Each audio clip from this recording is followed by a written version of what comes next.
Sejam bem-vindos a mais um episódio do nosso Pra Você Saber. E essa semana vamos conversar sobre algo que, apesar de ter nascido há muito tempo, ainda é muito atual e cada dia que passa tem influenciado mais e mais a vida das pessoas.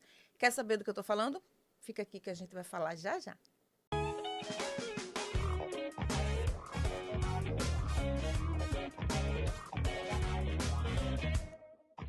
Se você ficou curioso para saber o que é tão antigo, mas que ainda influencia tão fortemente a nossa conduta, os nossos valores também, por que não?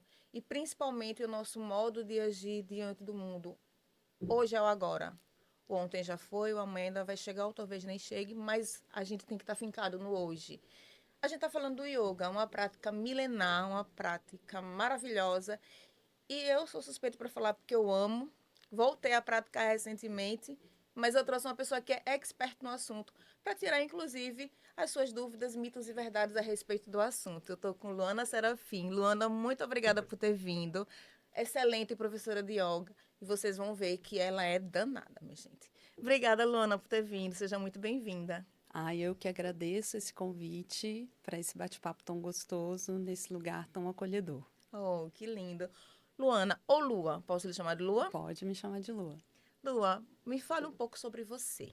Quem é você? Seu sotaque não nega, você não é nordestina. Eu sou capixaba, nasci nas montanhas, no topinho de uma montanha de uma cidade bem pequenininha de 20 mil habitantes. Mas eu me considero nordestina de coração, sergipana, porque cheguei aqui, fui tão acolhida, me senti tão bem, amei cuscuz, amei tudo. Eu já comia coentro. E essa cidade realmente tem mais a ver comigo do que a cidade que de fato eu nasci. Então eu me Entendi. sinto mais à vontade no Nordeste do que no Sudeste. Que maravilha. Você vai fazer o que por aqui? Eu vim fazer doutorado, né? Eu vim nessa leva da expansão do Reúne, aí eu sou bioquímica, então vim fazer doutorado e acabei conhecendo o yoga aqui e comecei a estudar. A culinária foi algo que sempre me acompanhou. Eu sou de uma família onde o meu bisavô já fazia as roscas para as mulheres que iriam parir. Entendi. Italiana, Então, né? italianos, onde cozinhar é o centro, é onde tudo gira em torno, né, dessa ação do saber fazer, do saber produzir sabores ali na cozinha. É uma alquimia, né? Sim, com certeza. E dificílima, viu? Porque eu mesmo faço o básico, filha. A gente foi uma vez, recente isso, a turma do trabalho foi para lá. Ela fez tanta coisa boa e tudo vegetariano. Não tinha uma vírgula de carne assim. E você saía satisfeitíssimo, assim. E pelo sabor e pela sustância, digamos assim, como a gente fala aqui no Nordeste, da comida. Mas a gente chega lá, já já. Luana, me fale, quer dizer que você se apaixonou pelo yoga aqui em Aracaju? Sim, eu cheguei e fiz uma primeira aula e quando eu depois dessa aula eu me senti tão bem que eu falei, gente, isso é uma coisa que eu quero para o resto da minha vida. E desde então, isso era 2011, eu direcionei e redesenhei tudo para que eu pudesse manter a prática. Então, inicialmente eu era só uma praticante e depois, com o tempo, vai nascendo uma devoção dentro de você. E essa devoção faz com que você queira se aprofundar, né? Então, eu fiz um primeiro curso de aprofundamento em Hatha Yoga, até com a pandemia houve a possibilidade de estudar Iyengar Yoga, que dentro dos estilos de yoga é um estilo que eu diria o padrão ouro, que tem muitos livros publicados, que é organizado em associações sem fins lucrativos, que mantém uma educação continuada com os professores certificados e é um estilo que exige muita entrega e estudo. Eu adoro estudar. Então, essa entrega e esse estudo se reflete nessa precisão e profundidade do método Iyengar Yoga. Então, se a gente pensar assim, né? O que é o Iyengar Yoga dentro do Hatha Yoga? O Hatha Yoga é esse grande guarda-chuva de práticas de asana, né? De práticas físicas que partem do corpo. E o Iyengar Yoga, ele é um estilo desenvolvido pelo BKS Iyengar, que a gente chama de Guruji, e ele desenvolve esse método a partir de uma linhagem que a gente fala da linhagem do Krishnamacharya. O Krishnamacharya, que inclusive é o pai da pessoa que escreveu O Coração do Yoga, do Desikachar, né? Então, o Krishnamacharya, ele reaviva o yoga, que nasce lá na Índia, mais ou menos há 5.000 anos, mas com a ocupação inglesa, o yoga acaba sendo como mesmo um método de dominação cultural. Ele começa a ser mal visto e excluído da sociedade indiana. No finalzinho do século XIX, início do século XX, um Marajá, ele financia o Krishnamacharya para ir até o Tibete buscar conhecimento de yoga que havia desaparecido. E ele volta e esse Marajá monta uma escola, e nessa escola, para crianças e para a família real, nascem dessa escola 2 grandes expoentes do yoga hoje, no século XX, que é o BKS Iyengar, com o Iyengar Yoga, e o Patabi Jois, com Ashtanga Yoga. Então, o Iyengar, ele era uma criança que era muito doente, perdeu o pai, passou por todas uma série de provações e através de muita dedicação e entrega ao yoga, ele se torna essa pessoa que deixa como exemplo o poder do yoga. Então, ele, claro, deixou muita coisa escrita, mas o que a gente pode olhar para ele é a sombra, né? O exemplo, e a partir do exemplo, como o yoga pode ser transformador na vida das pessoas, né? Ele começa ensinando o yoga que ele aprende com Krishnamacharya. Mas o que ele começa a perceber? E isso é interessante. Você falou, o yoga é uma filosofia de 5.000 anos, mas ela é um fóssil vivo. Ela vem se transformando e se moldando de acordo com as necessidades. Mas ela também é arte, filosofia, ciência. Ela é um conhecimento muito precioso que foi passado de tempos em tempos e mesmo por períodos difíceis sobreviveu, porque é um conhecimento para a humanidade, para o autodesenvolvimento da humanidade. É um conhecimento muito profundo que não é só o asana, né? E isso que o Iyengar traz de forma mais traduzida para o Ocidente, né? Ele observa que as pessoas que chegam até ele às vezes poderiam ser beneficiadas por um asana, mas elas deveriam ter uns 10 anos de prática para terem o benefício desse asana. Por exemplo, uma asma, e aí se ela fizesse algumas extensões para trás, isso ajudaria. Só que a pessoa tem um corpo rígido, a pessoa não tem um tempo de prática, então ela não conseguiria ser beneficiada. O que o Iyengar faz? Ele tem essa sacada. Ele vai atrás de procurar um suporte para que essa pessoa possa permanecer sem desenvolver de fato aquela força para chegar naquele asana, mas ser beneficiada. E com o tempo, ir sim desenvolvendo a força, a flexibilidade, mas já ser beneficiada. Então, o Iyengar Yoga é um yoga para todo mundo, um yoga para todos, inclusivo, humano, e que usa, sim, props, que a gente chama, bloquinho, cinto, para te dar um direcionamento. Mas o yoga em si, ele de fato, ele não é uma prática física. Ele também é uma prática física. Ele parte do corpo para chegar no mais sutil, na alma, a partir de um trabalho de presença, de um trabalho que exige disciplina, é um trabalho de autolapidação. Imagina, o diamante, ele não é brilhoso e luminoso assim, né? Sim. Ele precisa de um trabalho para que ele possa mostrar todo o seu brilho. O yoga tem esse papel. Ele pega um diamante bruto e vai lapidando para que possamos iluminar o mundo com a nossa contribuição. O que mudou na sua vida? Eu não estou falando você enquanto professora, que a gente vai chegar lá. Mas o que mudou de lapidação na sua vida, de quando você começou a prática até hoje? Olha, muita coisa. A própria entonação da voz. Mas, assim, o yoga, ele permite desenvolver mais clareza. Então, você tem um raciocínio talvez mais aguçado. Você desenvolve sensibilidade também. Então, a pele, você começa a se perceber melhor. Aí, claro, tem outras coisas que força, flexibilidade, articulações saudáveis, fazer coisas com o seu corpo que você normalmente não faz. E isso claro, é sedutor e ao mesmo tempo estimulante. Mas o yoga, ele também trabalha essa coisa do medo, da insegurança. Imagina, se você, às vezes, você acha que, sei lá, tem medo de ficar de ponta cabeça. Então, conquistar isso não é uma coisa que você conquista no primeiro dia, é um trabalho. É uma É construção, uma né? construção. E é uma construção que, se você não está ali todos os dias, não vai acontecer. Mas quando acontece, você sai dali falando: olha, eu sou capaz de construir, de me fortalecer e de chegar a um lugar. Então, essa coisa da coragem e o medo é uma contribuição que o yoga traz e que trouxe para a minha vida muito significativa.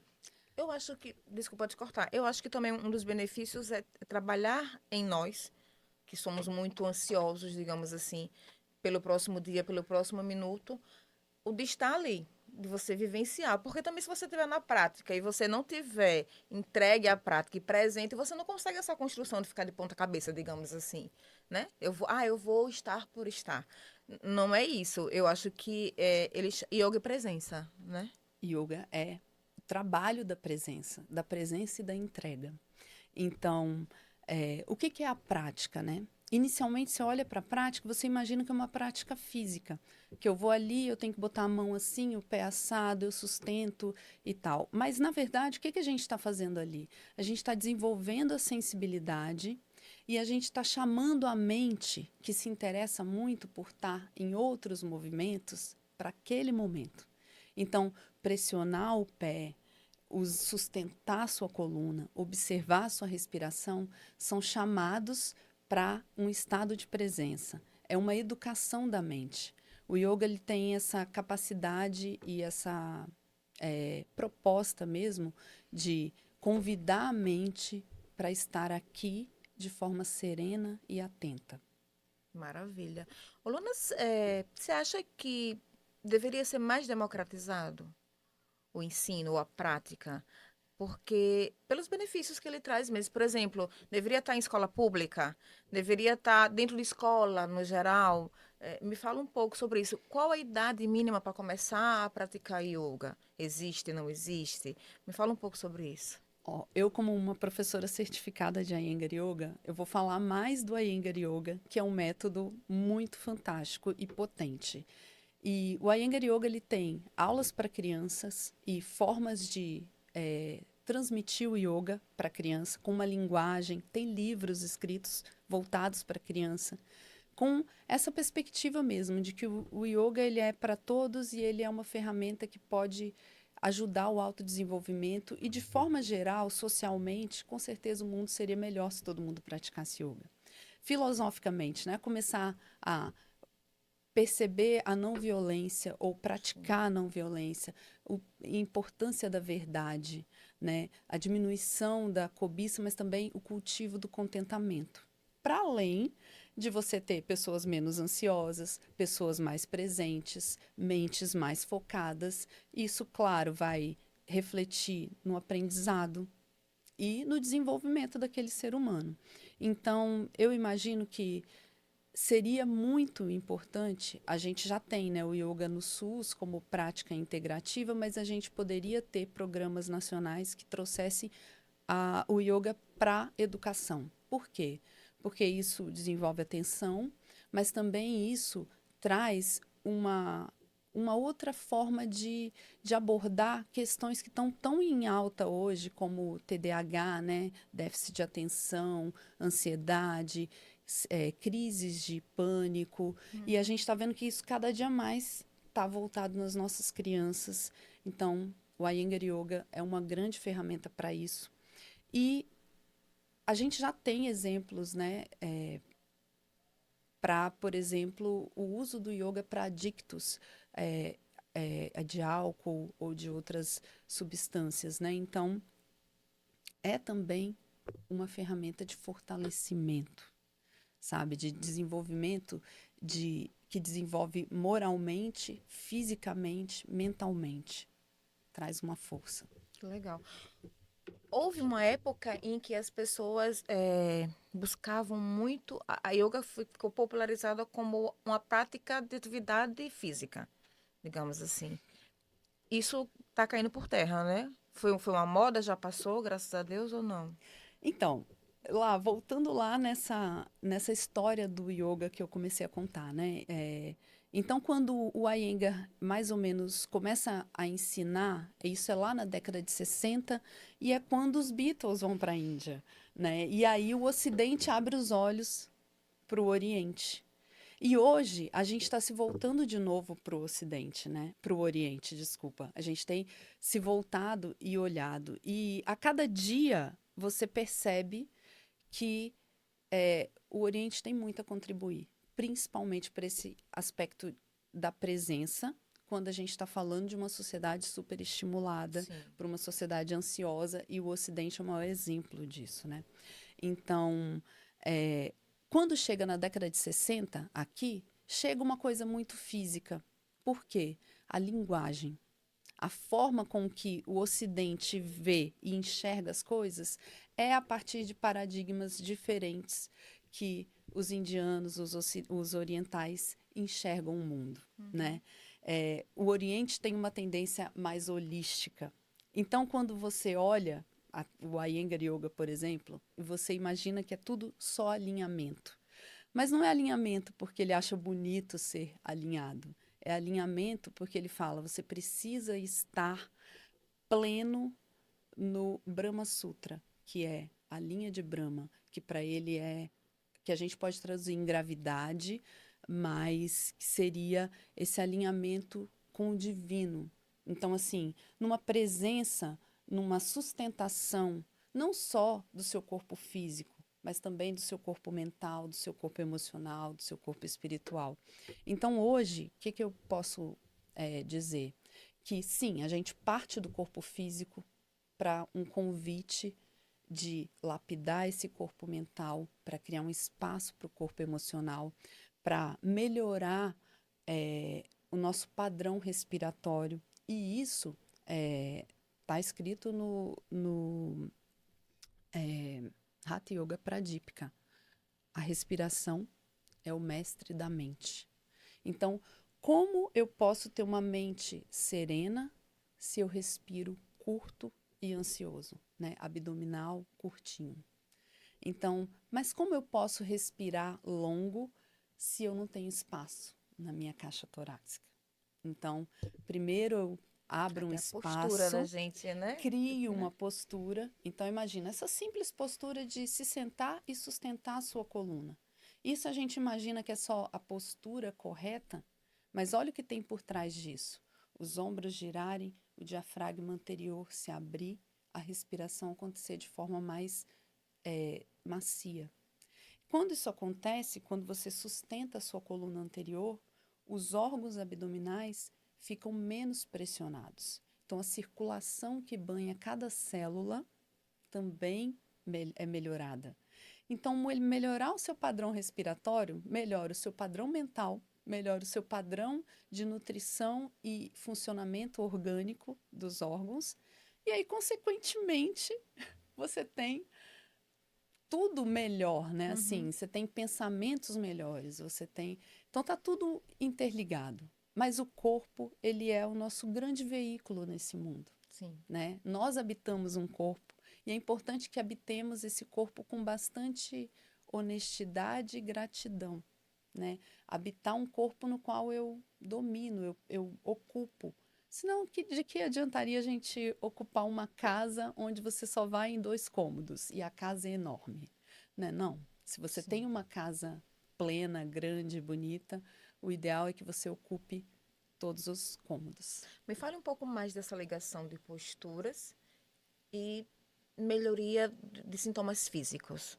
Você acabou de falar, por exemplo, da respiração, né? E aí você já melhora um pouco o trabalho do estômago, que por sinal, que por consequência alivia também o intestino, faz com que o trato, ou seja, como você disse, está tudo interligado. Vamos lá então para as dores, aquelas famosas dores, sei lá, dores articulares, uma dor de perna, uma dor de cabeça. Me fala um pouco mais, desmistifica um pouco mais isso através do yoga. Ó, então, há bem pouco tempo, a maior dor comum na sociedade, no mundo, é dor lombar, né? Sim. Dor na coluna. Agora, a gente está vendo que com o uso do celular e do computador passou a ser uma dor cervical Sim. e cintura Dorsal, né? escapular, né? Aqui, braços, ombros, mãos, em função mesmo do que a gente está passando horas ali no nosso celular. Horas de frente para uma tela. As crianças, os adolescentes, se você observa, já têm pescoço de texto, porque já passaram uma infância toda com tela que não é o meu caso na minha geração. A minha Uhum. geração, eu acho que foi a última geração antes da internet, né? Sim. Então, para todas essas dores, o yoga é bom, né? É recomendado. Mas essas dores, elas vão ser eliminadas pela prática. Você vem para o yoga em função dessa dor. Mas o benefício do yoga é muito maior do que isso. Isso é a primeira coisa que vai desaparecer, porque você vai habitar melhor o seu corpo, você vai criar espaço na sua articulação, você vai criar força muscular, você vai criar consciência disso, né? Então, essas dores articulares são as primeiras que desaparecem. Mas aí imagina, você vem, pratica e, como você experimentou, a noite de sono é muito melhor. E aí, se você descansa melhor, é claro que você tem o outro dia uma disposição física, mental, né? Então, eu costumo dizer, pratica um mês e depois me conta o que que melhorou na sua vida, né? E muita gente vai para lá para falar assim, eu quero estar forte, né? Eu quero Barriga seca. bundão, perna, né? Perna torneada e tal. Mas isso é um efeito colateral do yoga. Eu acho que o objetivo é que você habite de forma plena o seu corpo. Claro, com o tempo, o seu corpo vai mudando. Eu mesma, o meu pé ficou maior, sabe? Porque hoje eu piso com um pé mais pleno no chão. Antes, menos. A gente entende dentro do Iyengar Yoga que todas as articulações são importantes, todas as partes do seu corpo. A ideia é você penetrar e a sua sensibilidade da pele até o âmago do ser. Então, para a gente, cada poro conta, cada músculo, cada célula deve ser permeada pela sua inteligência. É aquela história, eu terminei a prática e tinha músculo, tinha louca que eu nem sabia que existia no meu corpo. É isso? O yoga te apresenta. O yoga te apresenta onde você mora. E eu costumo dizer assim, para mim, o que aconteceu? Para mim, o yoga é como se eu morasse em uma caixa e que eu fosse empurrando essas paredes e essas paredes dessa caixa fossem ficando ampliadas. E hoje eu moro num lugar muito mais confortável. Uhum. E isso, para mim, é impagável. Quando eu fico um dia sem praticar, eu já me sinto apertada, assim, sabe? Incomodada.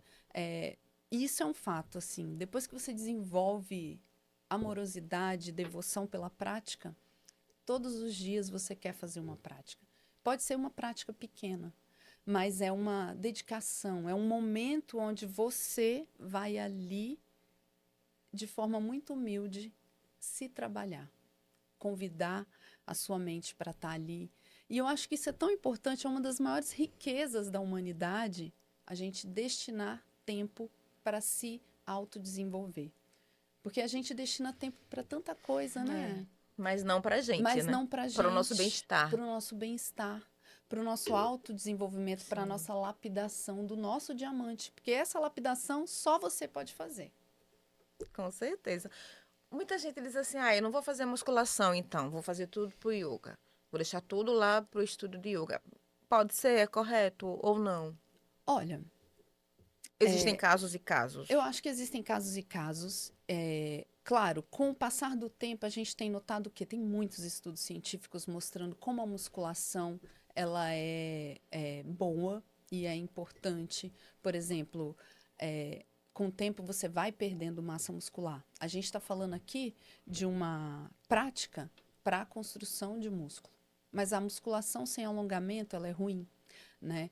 Então, é claro, tudo tem que ser olhado para aquele caso. Eu, hoje, não faço nenhuma musculação ainda, mas não é uma coisa que eu descartaria na minha vida. Eu acho que o yoga é muito bom, mas o yoga não é atividade física. O yoga é uma lapidação do ser. Então, você vai lá e você ganha força, sim. Mas pode ser que, se você tem mais idade, seja interessante intercalar musculação e yoga, Uhum. né? Então, eu acho que não é demonizando, nada é melhor ou pior que o outro. Mas o yoga é uma filosofia, uma arte que você carrega com você. Não é hobby. Não é curso de fotografia, sabe? É uma coisa que vai entrando na sua vida e você vai percebendo que é algo que te edifica. E aí, à medida em que isso vai acontecendo, você vai direcionando e arrumando a sua vida para ele caber no seu dia, né? Eu costumo dizer que o yoga, ele começa às 6 horas da manhã, quando você está tomando o seu café ali para organizar o seu dia, para que na hora do yoga já esteja tudo pronto, para que você possa estar ali. E aí, se não é um dia que você tem aula, não, um dia que você acorda e fala, agora eu vou fazer minha prática, porque aí depois tudo pode acontecer, mas eu já fiz o que eu deveria, né? Uhum. Dentro do yoga a gente chama isso de tapas, ardor, e abhyasa, que é a prática do que deve ser feito, do que te faz bem, que é o aprender a fazer o que te faz bem, que a todo tempo está em contrapartida com vairagya, que é deixar de fazer o que não te faz bem. E normalmente, deixar de fazer o que não te faz bem é deixar de fazer algo que a gente gosta, Que seduz, que né? seduz, que dá prazer, né? Então, a vida toda, ela é um grande diálogo entre vairagya e abhyasa.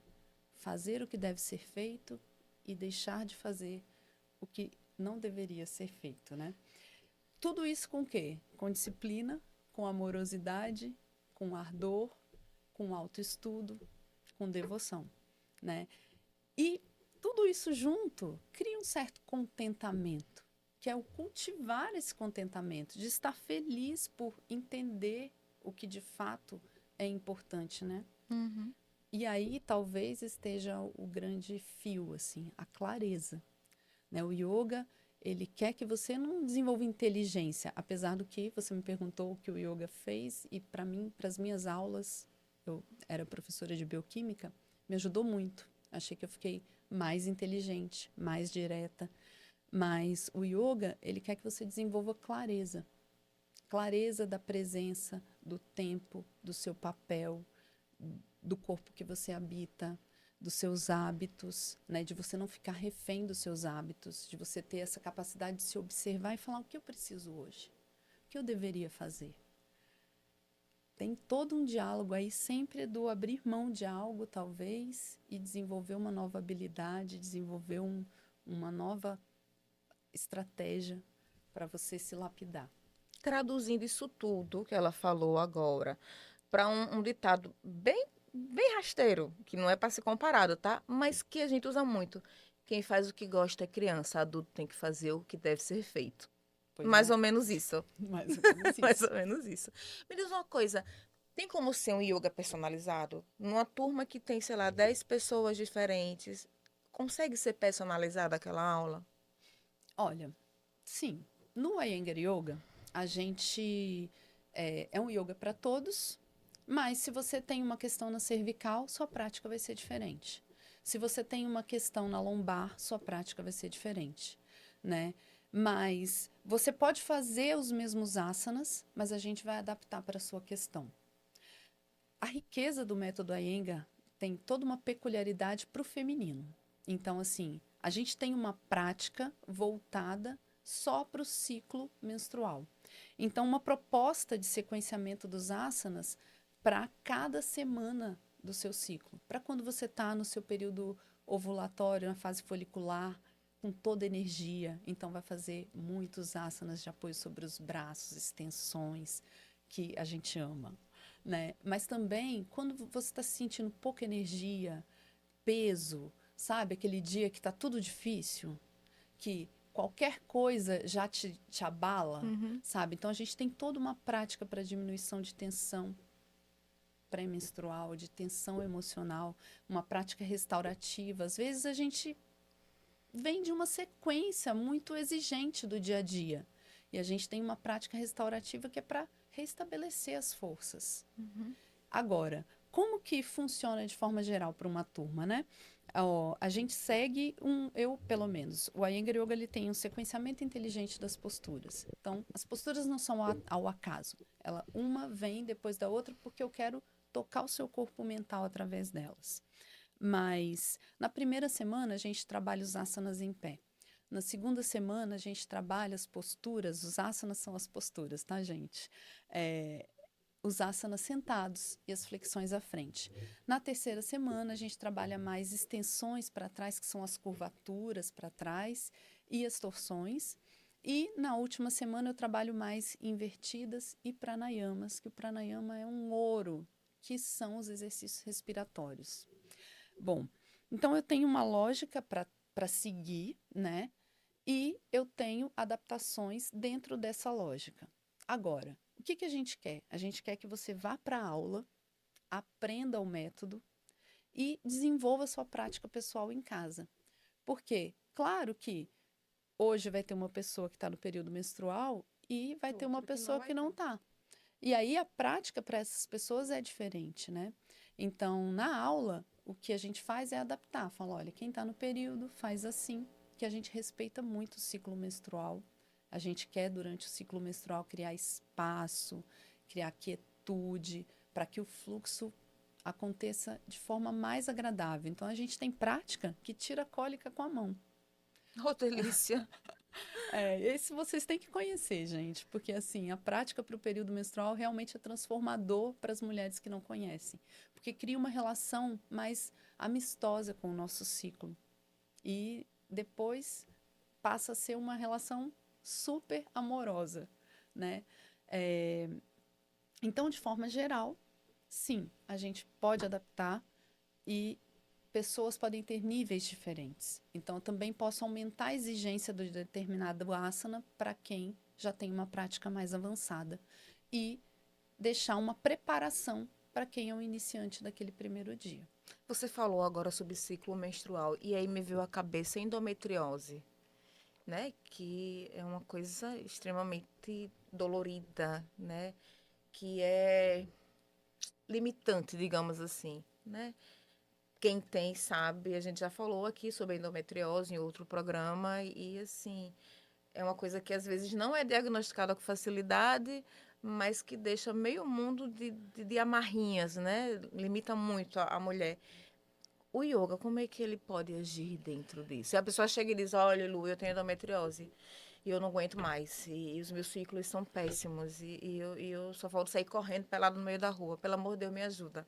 Como é Ó, que é isso? pensando nessas mulheres, não só as da endometriose, mas as da menopausa, é, a endometriose hoje, né, ela é uma questão de saúde pública, assim. Sim, Se a gente for fazer uma análise estatística, a gente vai ver que isso cobre uma porcentagem muito grande de mulheres, porque tem as que não sabem que têm sim. endometriose, mas que sofrem todos os meses, né?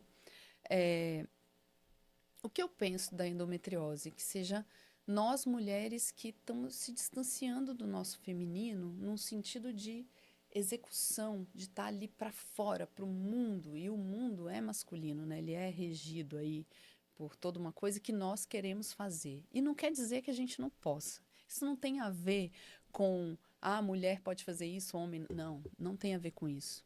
Mas dentro do Iyengar Yoga tem uma coisa que é os homens têm uma prática que pode ser constante, de todos os dias. Nós mulheres não. Nós mulheres temos uma prática que respeita o nosso ciclo. Então, para os casos de endometriose, mas também para outros casos de desconexão com o ciclo menstrual, o que o Iyengar Yoga fala? Ele fala de práticas que são voltadas para aquela questão. Para endometriose, a gente tem várias sequências e ações que a gente faz. Então, se você tem isso, a gente já vai falar com você. Ó, para você, nesse asana, a gente vai amarrar aqui, você vai colocar esse bloquinho, a gente vai fazer assim para você. Eu tenho alunas, ontem mesmo, uma aluna minha me manda mensagem, Lu, cólica, endometriose. Falei, tá bom. Depois me fala como é que você vai ficar depois da prática. E aí a gente fez uma prática toda de relaxamento do baixo ventre, que estava tenso. Quando ela me manda mensagem, acabei a aula ótima, não tô sentindo nada, a cólica foi embora. Então, me dá uma satisfação grande de ver que é muito palpável, muito direto essa relação. Claro que não vai curar a sua endometriose aqui, mas vai criar uma boa relação com o seu ciclo, vai criar condições para você sair do sofrimento, das cólicas, das dores, dos inchaços, um refinamento da sua percepção. Então, você começa também a olhar lá e falar, peraí, talvez eu não devesse comer isso. Porque quando eu como, eu sinto que eu inflamo mais e isso tem uma resposta lá, sabe? Então, é uma construção, né? Nos sábados, eu tenho uma turma que eu falo que essa turma é um karma yoga, assim, deixa eu ver, como se fosse uma doação, assim. Porque para ajudar mulheres a olhar para o ciclo, olhar para a vida. Então, uma prática que tem bem menos exigência na execução, mas tem mais um acolhimento, uma autoobservação, um convite também para entrega. Sabe, eu acredito muito que nós mulheres hoje estamos muito querendo fazer e a gente passa por cima da gente para que a coisa seja feita. Eu já fui muito assim, sabe? Eu tinha uma prática também muito masculina.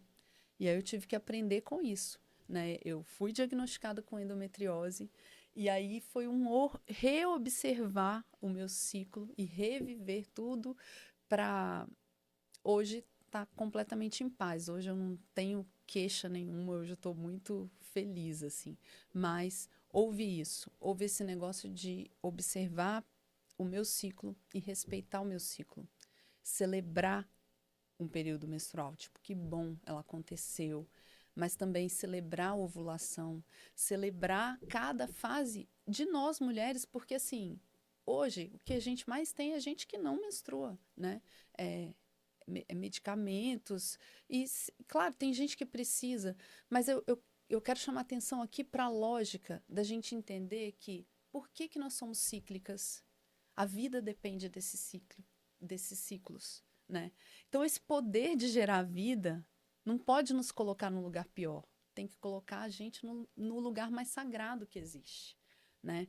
Se você é cíclica, se você é mulher, é porque você tem o poder de gerar a vida, né? Você tem uma potência em você que deve ser cultuada, cultivada.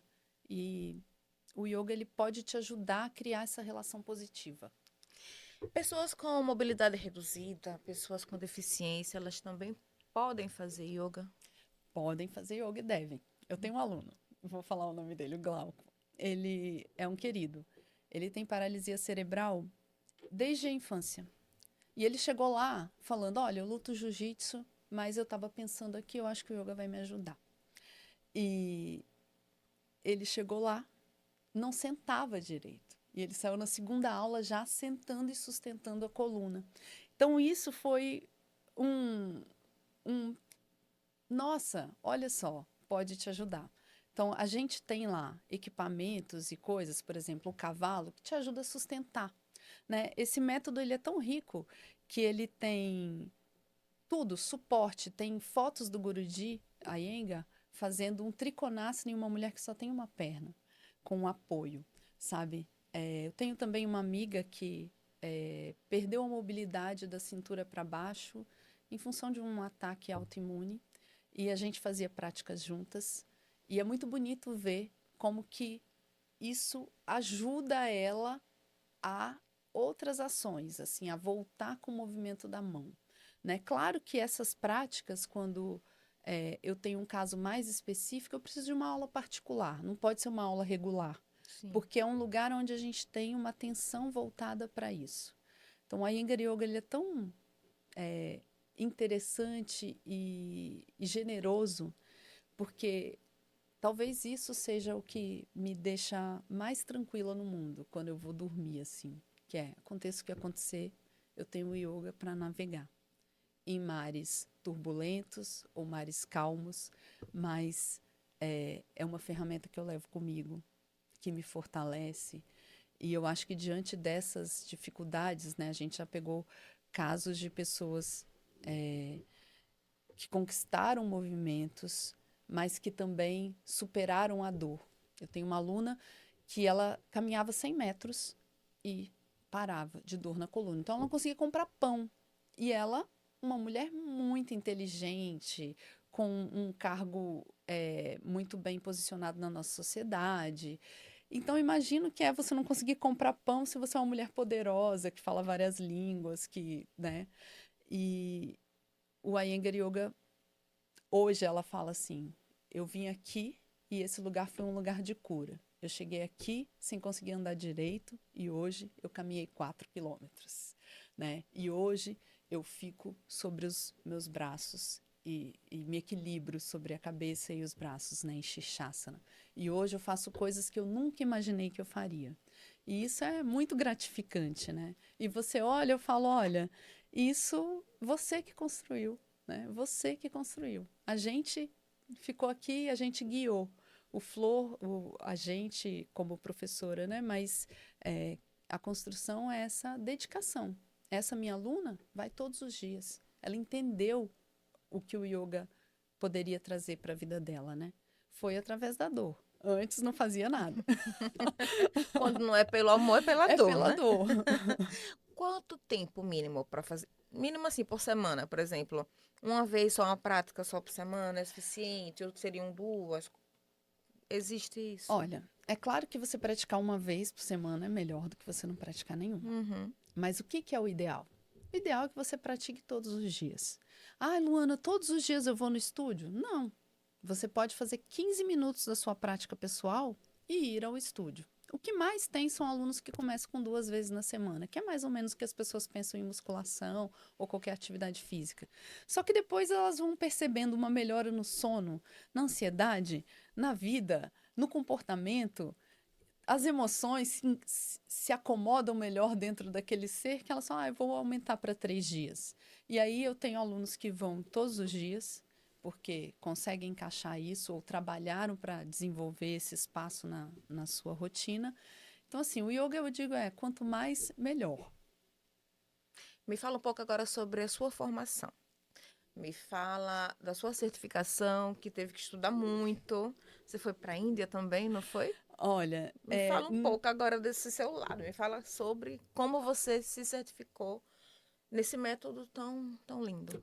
esse método, ele é um pouco elitizado no sentido de que existem poucos lugares, né, assim. Então, no Brasil, a gente tinha muitos professores certificados em São Paulo e no Rio e um pouco em Santa Catarina, em função do surgimento do Iyengar Yoga no Brasil, né, que ele nasce lá nos anos 2000, mais ou menos, quando o FAIC vem para o Brasil para fundar a associação a convite de uma praticante muito antiga daqui. Bom, nós aqui do Nordeste sempre queríamos muito estudar a Iyengar Yoga, mas a gente tinha que ir para São Paulo sempre, né? E nos últimos tempos eu tive essa oportunidade, né, de fazer essa formação, que é uma formação que exige uns 5 anos de dedicação. E você vai estudando com o seu professor, que é o seu mentor, e ele que fala, olha, você está pronta para fazer a prova, né? Essa prova, ela tem avaliadores, 3 professores sêniores, você dá uma aula, você faz uma prova escrita, você faz uma entrevista, porque o que está ali não é só o que você sabe tecnicamente sobre o asana, você tem uma prática, né? O yoga está dentro de você, as ações do método estão dentro de você, mas também você estuda, você entende a filosofia, você entende a parte anatômica, que no nosso método é importante, né? E você entende a parte didática do ensinar, que é olhar com compaixão, é ter atenção, é entender o limite do aluno, né? Então, essa certificação, hoje eu tenho orgulho de falar, eu sou uma professora certificada de Iyengar Yoga.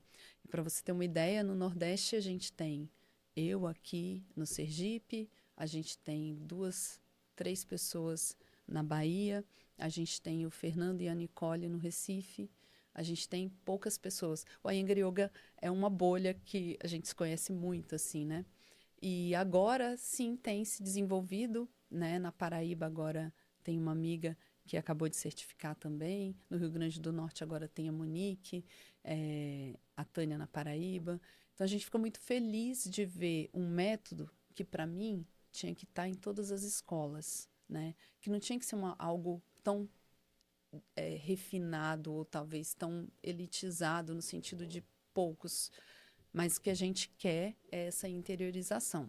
Um sonho meu é viajar ao estado de Sergipe, levando uma prática de Iyengar Yoga restaurativo para cada cidade. Isso é um projeto aí que porque é lindo. Eu trabalhava no sertão, na UFES, né? E lá eu desenvolvi um projeto de yoga. E é lindo você pegar um trabalhador rural que exige muito do corpo dele e colocar ele numa postura restaurativa. Em 15 minutos, ele acessar um lugar de relaxamento que ele nunca tinha acessado. É muito bonito de ver. Então, eu acho que o Iyengar Yoga ele é uma ferramenta muito interessante e que a gente devia olhar com mais sabedoria para que a gente pudesse ampliar o acesso a essa ferramenta, né? É uma coisa que o yoga ele não é para quem é flexível. O yoga, se você achar que a prática de yoga é só para quem é flexível, quem tem um corpo talhado, é igual você dizer assim, você tá sujo e não vai tomar banho, né? Porque o que o yoga faz é exatamente te dar o que você não tem, é construir o que você deveria, o que você tem menos, né? Desenvolver as coisas. Então, em todo esse processo, para mim, foi meio que entrar numa caverna, né? Mudei muito porque passei a ter horas e horas e horas de dedicação. Então, claro que as amizades mudam um pouco, a minha forma de ver o mundo e caminhar no mundo também. Agora, graças a Deus, estou mais livre para olhar, mas foi muito gratificante todo esse processo. Exigiu muita entrega, muita dedicação, muito estudo, mas foi muito bonito também. Eu tô vendo seu olho marejando, assim, você tá falando, tá quase escorrendo uma lágrima. Porque essa emoção toda, tá passando esse processo, esses 5 anos na sua mente, se falando, e você vê. É uma dedicação que eu nunca tinha feito. Eu cheguei a fazer doutorado, né? Então, assim, eu fiz um curso exigente, participei da pós-graduação, que é exigente, exige estudo, mas o Iyengar Yoga foi algo que foi um convite, assim, para pegar o meu ego, destruir em pedacinhos, criar um ambiente para que a humildade pudesse florescer, para que eu pudesse olhar para várias coisas que eu tinha certeza na minha vida e rever. E, de fato, falando, será que é isso que eu quero? Né? E será que é esse lugar? E a todo tempo perceber que a minha mente, que esse poder que o Iyengar Yoga tem de tocar o corpo mental, de alinhar, de te colocar sabe, para mim foi muito especial. Então, eu acho que não só a parte física, mas eu tenho uma gratidão. Esse processo de formação foi um equilíbrio mental que eu nunca tinha experimentado. Renasceu uma Renasceu. Luana. Foi um batismo mesmo, uma renovação. Foi uma Luana antes e uma Luana depois, assim. Luana, eu tava dando uma olhada, como você viu, eu cheguei com o livro, é um livro que eu vou lendo aos pedaços, eu não sou a leitora assim, pego e devoro de uma vez, não. Mas eu tava lendo No Coração do Yogi e teve uma coisa que me chamou a atenção, quando ele fala assim, dos 9 obstáculos para se fazer o yoga. E aí eu queria que você falasse um pouco sobre esses obstáculos. Doença, letargia, dúvida, pressa ou impaciência, resignação ou fadiga, distração, ignorância, arrogância, incapacidade de dar um novo passo, perda de confiança. Eu sei que eu falei tudo muito rápido, assim, mas eu sei que você tem uma visão muito geral. E você, nesse seu testemunho, você acabou falando um pouco disso aqui. Você tinha esses 9 obstáculos? Como é que você enxerga o aluno quando ele chega? Dá para perceber esses obstáculos, mesmo sem ele falar, mesmo sem ele dizer, professor, eu sou uma pessoa impaciente, professor, olha, eu sou uma pessoa arrogante. Dá para perceber isso quando a pessoa chega para fazer a prática? Olha, dá para perceber e dá para perceber na gente. Eu acho que o melhor é experimentar na gente, né? Uhum. Então, por exemplo, eu tinha facilidades de fazer asanas de apoio sobre os braços, né? Então, coisas que exigiam força. Eu sempre fui uma pessoa forte, então para mim era fácil fazer isso. E aí vem o Iyengar e fala: olha, tá fazendo errado, tem que consertar, tem que preparar. E aí você tem que trazer humildade e falar: peraí, vou fazer aqui.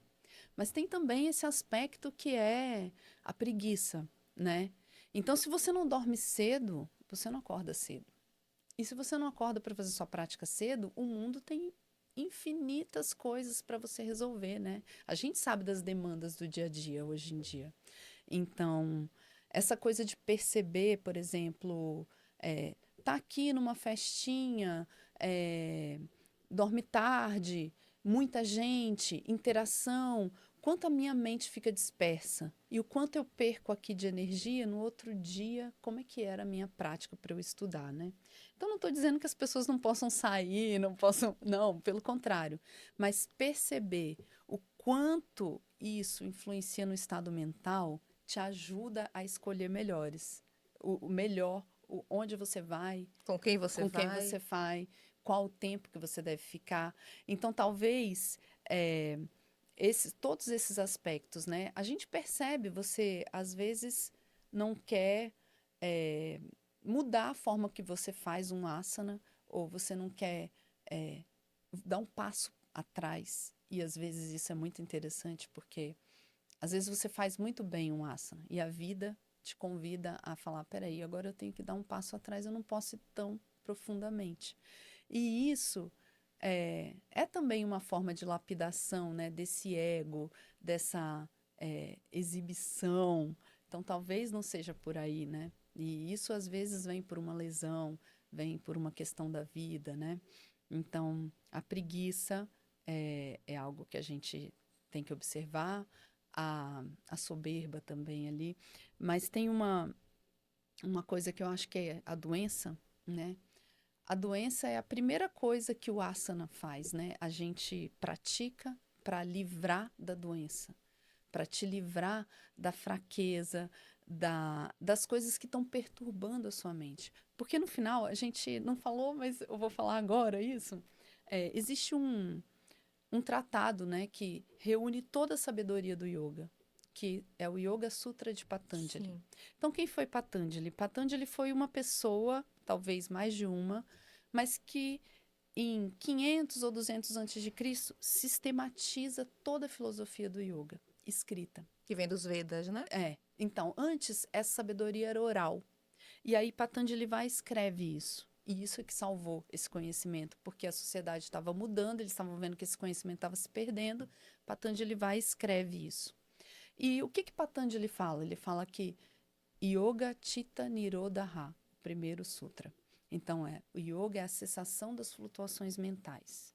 Então, de fato, o yoga é uma filosofia que eu vou me lapidando para chegar numa conexão comigo e com o divino, com um estado mental límpido.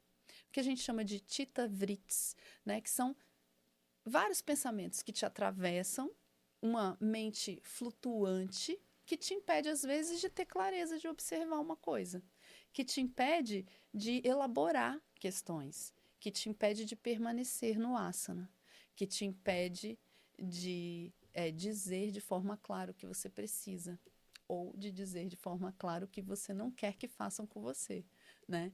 Então, o Patanjali, ele vem falar de algo que é mais profundo do que o asana, e aí ele fala: como é que eu posso ter diminuição das flutuações mentais se eu tenho aqui uma coluna doendo? Então, isso é um fator de Chitta Vritti aqui a todo tempo, né?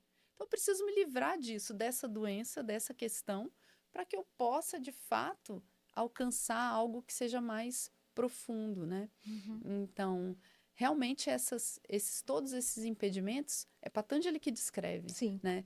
Todos esses que te levam a te impedir da prática. E isso é muito comum, porque às vezes você tem um aluno que tá lá, empolga, vai todo dia e do nada ele desaparece. E aí você vai ver, talvez ele não não não conseguiu diante de algum obstáculo desse, sei lá, eu mudei para mais longe e isso me impediu de continuar a minha prática. Ou eu passei na faculdade e agora eu tenho outras companhias, né? Ou qualquer coisa que possa te tirar do seu caminho. E o mundo é cheio de obstáculos. Sim. A De gente só precisa atrativos. estar atenta para saber, de fato, que caminho eu deveria trilhar. Vamos falar agora sobre yoga e alimentação, né? Como é que o yoga pode abrir a nossa mente para uma alimentação melhor? Ou qual o papel da alimentação na hora de fazer uma prática? Por exemplo, ai, sei lá, eu comi macarrão, uma macarronada deliciosa. Você, italiana, com uma boa descendente Adoro italiana. macarrão. Ah, eu comi uma bela de macarronada, mas amanhã do manhã eu tenho prática. Minha prática já não vai ser a mesma. Tô pesado. Me fala um pouco. Me fala um pouco também do seu estilo de vida, porque e do que você ensina através da culinária, né? Antes de ser professora de yoga, eu sempre ensinei cursos de culinária. De fato, a cozinha para mim é o meu lugar mais confortável no mundo. Eu cozinho, né? Eu amo essa alquimia, eu a composição de sabores, ver e o que eu amo desse estado. A gente tem uma cadeia produtiva linda que me permite ter acesso a orgânicos, agricultura familiar e a gente deve fortalecer cada vez mais essa cadeia.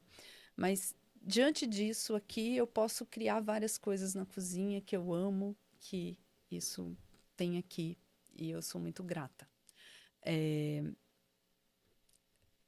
a cozinha, para mim, ela é também um lugar de acolhimento e também desse diálogo de Abhyasa e Vairagya que eu te falei. O que eu deveria comer, o que eu não deveria. Isso está ligado com várias outras coisas, né? Então, assim, a minha dica maior é que a gente tenha observação da nossa fome real, quando de fato a gente está com fome. Mas também que a gente se conecte com as feiras, sabe? As produções regionais. Que não estou falando que você não possa comer outras coisas, mas que a gente basear a nossa alimentação no que é produzido ao redor. Isso fortalece a cadeia produtiva, mas também isso te coloca no lugar de pensar o que eu deveria comer hoje, né? Então, eu fui na feira e tem quiabo, eu fui na feira e tinha vagem, nossa, uma farofa de vagem vai ficar legal com feijão verde e tal, quiabinho tostado. Então, olha só, você compor ali o que você pode cozinhar a partir do que você tem, já te coloca em harmonia com a natureza. Aí a gente volta lá para o yoga, né? Uma Upanishad, que é também um desses escritos de grandes saberes védicos, né? Uma Upanishad fala assim, que a parte mais grosseira do alimento forma as excretas. A parte mediana do alimento forma o corpo. E a parte mais sutil forma a mente. Então, nada contra macarrão, pão. A gente tem esse caso, essa discussão, mas não é sobre isso, mas sobre que tipos de alimentos formam a sua mente e o seu corpo. Que tipo de matéria-prima você usa para formar suas células, né? Então, é através dessa escolha que você vai comprar o que você vai comer e como você vai cozinhar isso, preparar e como você vai absorver, digerir e absorver, né?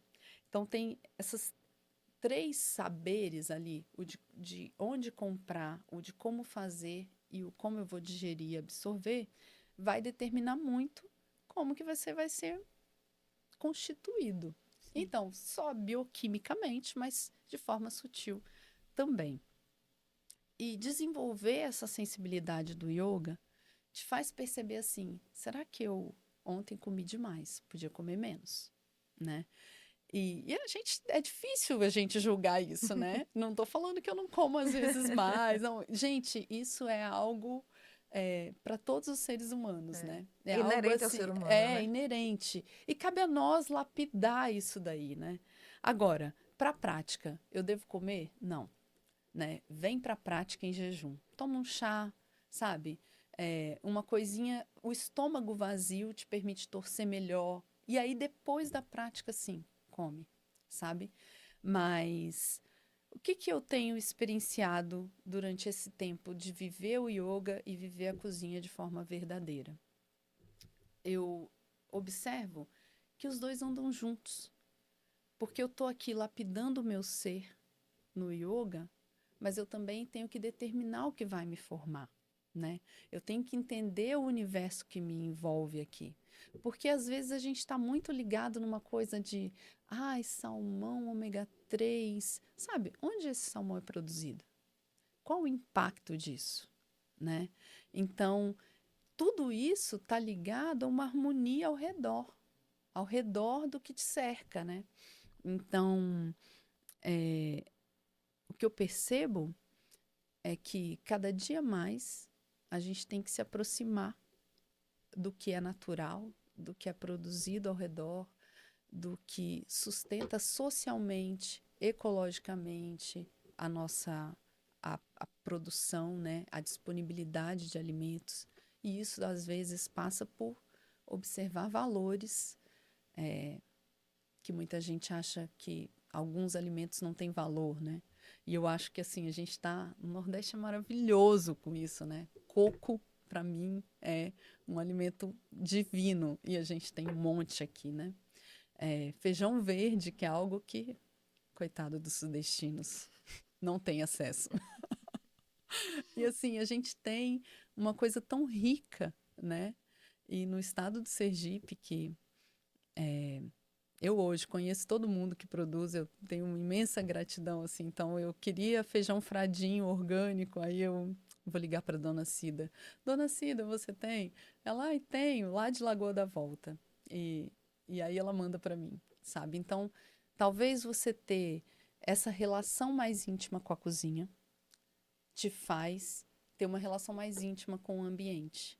E isso talvez seja um outro passo que esteja completando essa de ter uma relação mais íntima com você mesmo, que o yoga te traz. O yoga é da pele para o osso, para o músculo, para as emoções, para o corpo energético, respiratório, para o corpo mental, né, para o corpo emocional, o intelectual, vai te ajudar a desenvolver sensibilidade para discernir, né? Então assim, o discernimento também é refinado no yoga.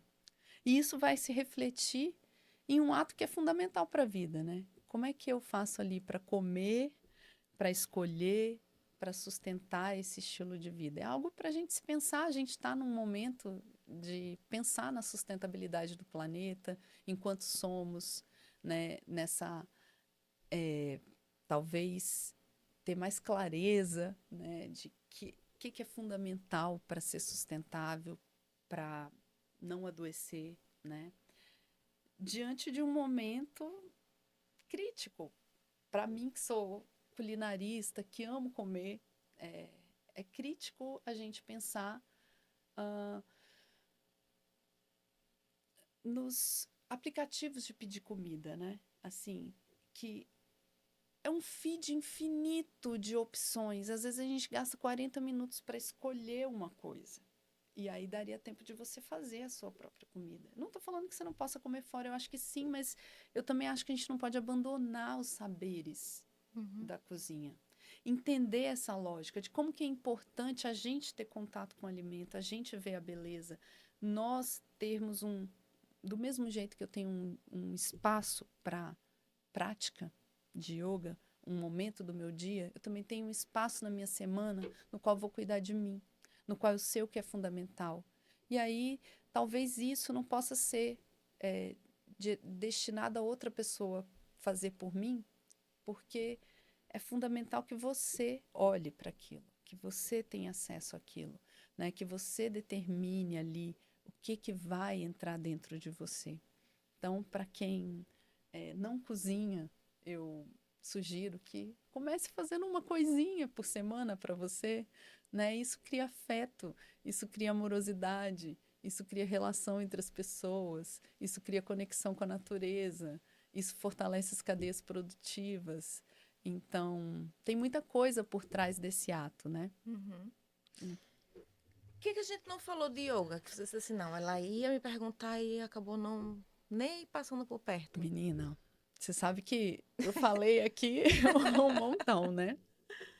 Bom, é, talvez o que eu gostaria de falar, assim, do yoga é essa proposta de refinar e aprofundar a sua sensibilidade da sua pele para o seu músculo, para o seu osso, para a sua articulação, para o seu corpo energético, que é respiratório, para o seu corpo mental, que vai ser conduzido pela sua respiração, para o seu corpo emocional, para o seu corpo intelectual, para o seu corpo espiritual. Isso seria essa conexão, né, de todos os corpos alinhados. Isso é nosso objetivo dentro do yoga. E a gente não falou sobre pranayama, que são práticas respiratórias, né? Eu tenho um apreço muito grande pelos pranayamas, que você vai simplesmente observar a sua respiração e desenvolver técnicas para melhorar e suavizar e entregar. Essas práticas, elas são transformadoras. Você levanta do pranayama com uma outra mente. E isso é impressionante, né? No Iyengar Yoga, a gente tem pranayamas que são deitados, que são para os iniciantes, que não sustentam sua coluna de forma tranquila por 30 minutos, né? Então, a gente faz deitado para que você possa acessar ali o seu corpo energético. Os pranayamas, eles têm um objetivo, que é redirecionar o prana no seu corpo. O prana, energia vital que permeia todos os seres vivos. E que a gente está renovando a cada vez que a gente respira.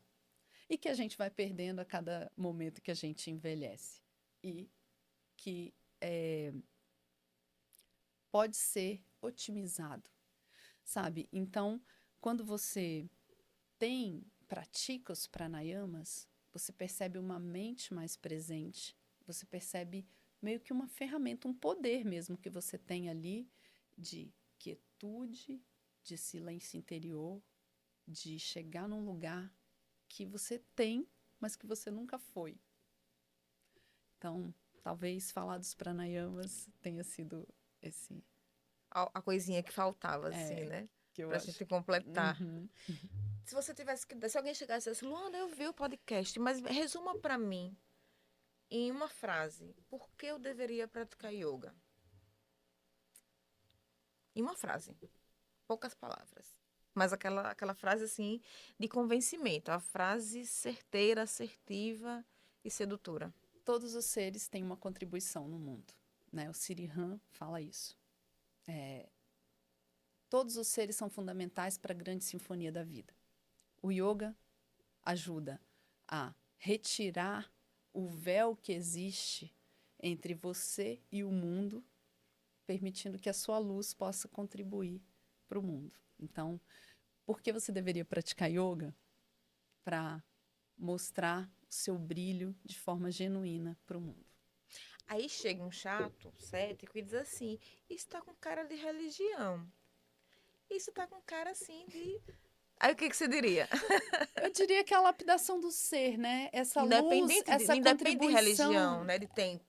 essa independente da religião, essa luz que você tem que contribuir é contribuir com melhores palavras, ações e pensamentos, né? Com coisas que sejam construtivas, que honre esse corpo que você habita, que as palavras que saiam da sua boca sejam palavras edificadoras, que os pensamentos que você tem sejam edificadores para você e para os outros, né?